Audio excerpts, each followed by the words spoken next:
Thank you, Mr. Chairman. Congratulations to each of you. Ms. Hill, what is collateral estoppel?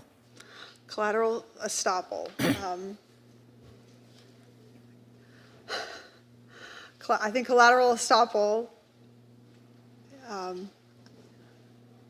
well, Senator, I will say that my 20 years of practice has primarily been dealing with issues relating to criminal law or relating to other areas of the law. Yes, and ma'am. If you don't know, just tell me. I certainly do know collateral estoppel. I'm finding that the bright lights of the moment are making it hard for me to recall it. Okay, so you don't recall it. Okay.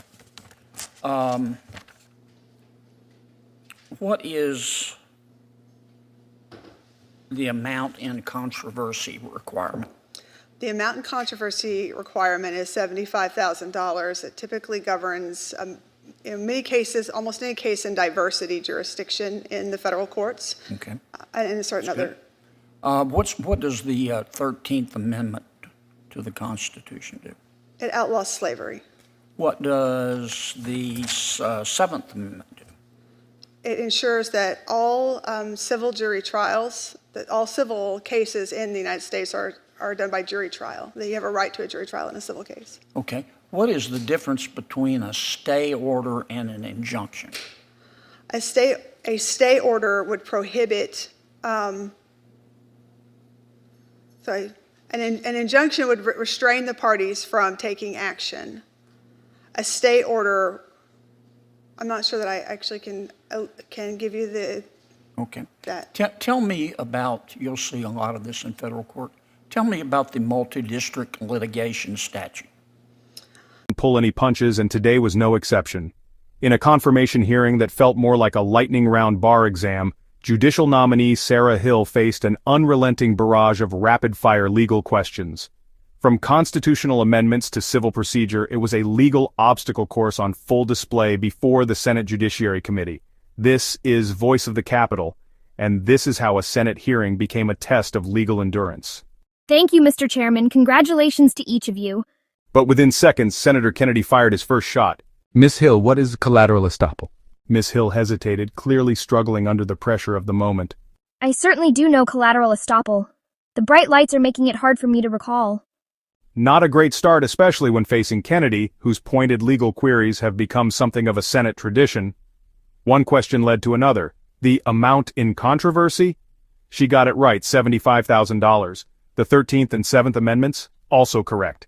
But when Kennedy dug into the difference between a stay and an injunction, Hill fumbled again.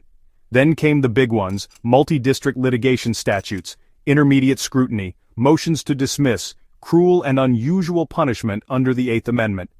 It was a full tour through federal civil procedure and constitutional law. Despite some correct answers, Hill often stumbled, qualified, or flat out admitted a lack of clarity. How do you square what you just told me about the 8th Amendment with the case after case after case by the U.S. Supreme Court that says the definition of a fundamental right is one that's explicitly stated in the Constitution or deeply rooted in our history and tradition? Yeah, I think that it is. I think it is deeply rooted in our history and tradition. Yeah, but certain forms of punishment are not.